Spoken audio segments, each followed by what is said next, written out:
प्यारे दोस्तों, पिछले 5 साल से मैं एजेंडा 2030 के ऊपर काम कर रहा हूँ। ये मेरी फील्ड है। मैं आईटी का बंदा हूँ। मैं रिसर्च करता रहता हूँ। मेरी फील्ड आर्टिफिशियल इंटेलिजेंस है और पिछले 2 सालों से मैं आपको कंटेंट बना के एजेंडा 2030 के बारे में आगाह कर रहा हूँ। आज मैं आपको एक अच्छी खबर देना चाहता हूँ, वो ये कि एजेंडा 2030 को 100% ये लोग कंप्लीट नहीं कर पाएंगे और मैं लॉजिक से आपको समझाता हूँ मैं वो क्यों बात कर रहा हूँ। देखिए जी, मेरा जितना रिसर्च है, जितना मैं इसके ऊपर 5 साल से पढ़ चुका हूं, मैंने आज तक ये बात आपको कभी भी नहीं बताई कि 100% इन्होंने कभी भी इसको कंप्लीट नहीं करना। वो इसलिए कि एजेंडा 2030 के अंदर आपके जितने भी गोल्स हैं, जितने भी इनके मकासद हैं, ये टोटल कंट्रोल है एक दजाली निजाम का। मतलब इससे ना तो आप भाग सकते हो, ना तो आप बच सकते हो। तो इसलिए जरूरी है कि ये 100% कंप्लीट ना हो। और वो इसलिए मैं आपको कह रहा हूं कि इनका ये सारा काम कंप्लीट नहीं होगा कि इन्होंने एक इवेंट करना है 2027 मार्च से पहले। 2027 मार्च से पहले इन्होंने अपने एजेंडा 2030 के 80% गोल्स कंप्लीट कर लेने हैं। और इससे पहले इन्होंने एक और इवेंट करना है, उसे आप कहते हैं प्रोजेक्ट ब्लू बीम, जिसके अंदर से ये लोग आसमान से हमें उतरते हुए एलियंस दिखाएंगे और ये दिखाएंगे कि पूरी दुनिया के ऊपर एलियंस ने हमला कर दिया है। अब मैं आपको ये बताता चलूं कि इन्होंने अपना अभी एजेंडा 2030 जितनी तेजी से जारी रखा और ये अपने हर एक मकसद के अंदर पूरे होते जा रहे हैं। जो ईरान, इजराइल, अमेरिका की आपको जंग नजर आ रही है, ये भी इसी एजेंडा का हिस्सा है। जो चाइना आगे आने वाले टाइम में आप देखोगे इसी साल के वो ताइवान के ऊपर हमला करेगा, ये भी इसी का एजेंडा है। आप इसी साल देखोगे कि नॉर्थ कोरिया साउथ कोरिया के ऊपर हमला करेगा, ये भी इसी एजेंडा का हिस्सा है।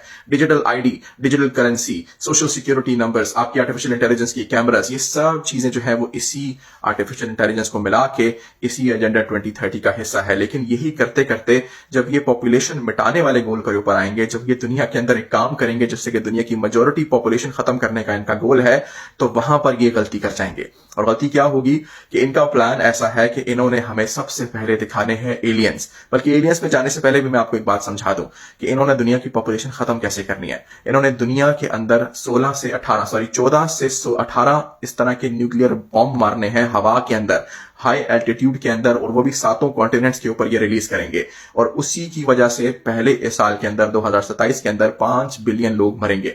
अब जब ये लोग ये इवेंट करेंगे तो इसको दिखाने के लिए जो बाकी जो बंदा बच जाएगा, क्योंकि इन्होंने आखिर में 2030 तक इनका गोल ये है कि दुनिया के अंदर सिर्फ 50 करोड़ लोग बचें, 500 मिलियन लोग बचे। और ये जो नंबर मैं आपको दे रहा हूं, ये मैं अपनी तरफ से नहीं दे रहा, ये जॉर्जिया स्टोन के ऊपर लिखा जा चुका था। ये वो 3 पत्थर हैं जो कि अमेरिका के अंदर बनाए गए थे 1980 के अंदर, और 2022 के अंदर उनको तोड़ दिया गया। किसने बनाया किसी को मालूम नहीं, किसने तोड़ा किसी को मालूम नहीं, पर उसके ऊपर खास नंबर लिखा हुआ था कि दुनिया की आइडियल पॉपुलेशन है 50 करोड़, मतलब 500 मिलियन। तो ये इनका गोल ये है कि 2030 तक ये पॉपुलेशन 50 करोड़ तक पहुंचे। अब ये करने के लिए जो इनका पहला स्टेज है वो है 5 बिलियन लोगों को मारना अगले साल तक। जब इन्होंने ये इवेंट करना है तो जो बाकी 50 करोड़ लोग बच जाएंगे उनको भी तो याद होगा कि इन लोगों ने हमारे साथ क्या किया था। इन्होंने क्यों हवा के अंदर न्यूक्लियर बॉम्ब डेटोनेट किए थे, क्यों न्यूक्लियर वॉरफेयर की थी। तो इसलिए जरूरी है कि ये कोई ऐसी गेम रचें, कोई ऐसी कहानी बनाएं जो कि जो लोग बच जाएंगे उनके जहनों में चस्पा हो जाए, उनको याद रहे, ताकि वो ब्लेम ना करें इन हुकूमतों के ऊपर।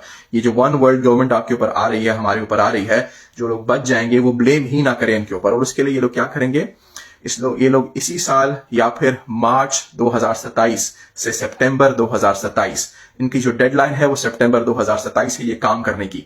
तो इससे पहले इन्होंने हमें दिखाना है कि दुनिया के ऊपर किसी एलियन ने हमला कर दिया है और दुनिया के ऊपर बाहर के सैयारों से जो है वो एलियन शिप्स उतरी हैं। अगर आपको अभी हंसी आ रही है तो आप जाके देखें कि इसी साल ओबामा ने खुद एक पॉडकास्ट में कहा है कि एलियंस एग्जिस्ट करते हैं, और उसके बाद ट्रंप ने खुद ही कहा है कि ओबामा को ये बात नहीं करनी चाहिए थी। फिर ट्रंप ने खुद ही अपने डिपार्टमेंट्स को हुक्म दिया है कि जितना भी एलियंस के बारे में हमारे पास डाटा है, इंफॉर्मेशन है, आवाम को जारी कर दिया जाए, जो कि अभी तक नहीं किया गया।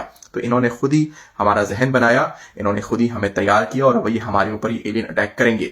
इस प्रोजेक्ट को बोलते हैं प्रोजेक्ट ब्लू बीम। अब मैं आपको आगे समझाता हूं कि इनका काम गलत कहां पे होने वाला है। ये लोग इन एलियंस को हमारे ऊपर दिखाएंगे आते हुए, और ये फेक एलियंस होंगे, ये होलोग्राम्स होंगी, और ये इनकी अपनी बनाई हुई शिप्स होंगी जो कि डायरेक्ट एनर्जी वेपन से पूरी दुनिया के अंदर तबाही मचाएंगी, और हमें असल में दिखाया जाएगा कि तुम्हारे ऊपर बाहर से हमला हो रहा है।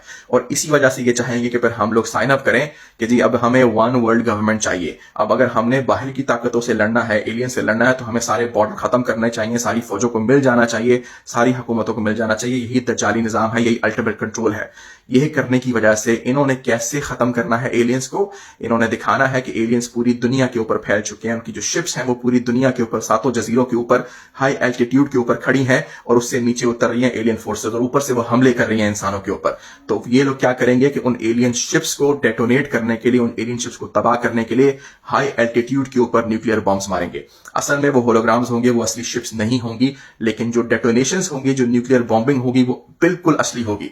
और जब ये हाई एल्टीट्यूड के ऊपर ये न्यूक्लियर बॉम्ब्स मारेंगे तो यहीं से शुरुआत होगी दुनिया की दोबारा से स्टेज, अपने दोबारा से स्टोन एज के ऊपर जाने की। और यही प्लान इनका गलत पड़ेगा, क्योंकि इनकी सारी लो ऑर्बिटल जितनी भी सैटेलाइट्स हैं सारी तबाह हो जाएंगी, क्योंकि इलेक्ट्रोमैग्नेटिक पल्स ये रिलीज होती है किसी भी न्यूक्लियर डेटोनेशन से। और जब हाई एल्टीट्यूड के ऊपर इतना बड़ा वॉरहेड फाड़ा जाता है तो उससे जितनी भी उनके आसपास जितनी भी उनकी सैटेलाइट्स हैं वो सारी तबाह हो जाएंगी। और ये पहले हो चुका है 1965 के अंदर, जाकर गूगल कर लें, आपको ये इंफॉर्मेशन मिल जाएगी। और यहीं से शुरुआत होगी no technology, no electricity, no satellites, no mobile phones, कुछ भी आपका वैसा उसके बाद नहीं रहेगा। दुनिया का नक्शा इससे तब्दील हो जाएगा। हाँ, मैं ये मानता हूं कि दुनिया की बहुत बड़ी आबादी मरेगी इससे। जो खुशकिस्मत होंगे या बदकिस्मत होंगे, जो बच जाएंगे, आपको डिसाइड करें कि खुशकिस्मत है कि बदकिस्मत है। यहां से इनकी शुरुआत होगी और इससे फिर मेजॉरिटी जो है लोग वो दोबारा से न्यूक्लियर विंटर के अंदर जिएंगे, जिसके अंदर दुनिया के अंदर दोबारा से बर्फ की तरफ दुनिया जाएगी, 10 से 20 डिग्री टेम्परेचर गिर जाएगा।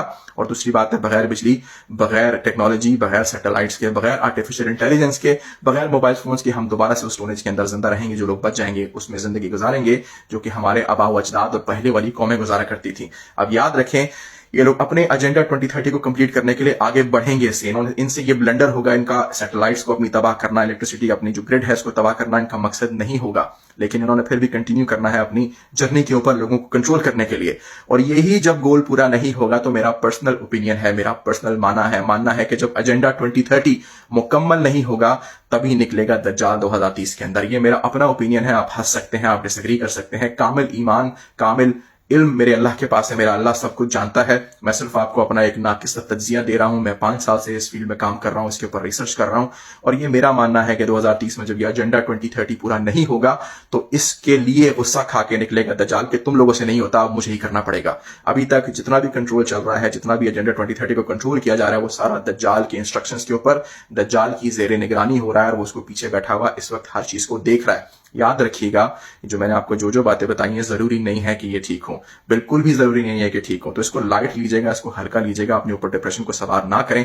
मेरा काम है आपको अपनी रिसर्च शेयर करना। मैं बिल्कुल गलत हो सकता हूं, मैं इंसान हूं, मुझे देखकर अपने कोई फैसले मत लें। मैं आपको बात बताता हूं, उसको समझिए, अपने दिमाग को चलाएं, आसपास के हालात देखें और फिर अपना फैसला खुद करें।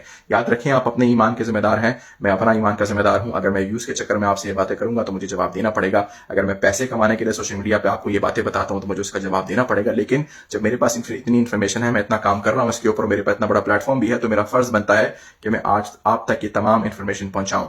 मेरा अपना पर्सनल ओपिनियन है, जैसे मैंने आपको चीजें बताई, मोस्ट लाइकली इसी तरह से ये इवेंट्स जाएंगे। बाकी अल्लाह आपकी और मेरे दोनों के ईमान की हिफाजत फरमाए। आमीन सुम्मा आमीन।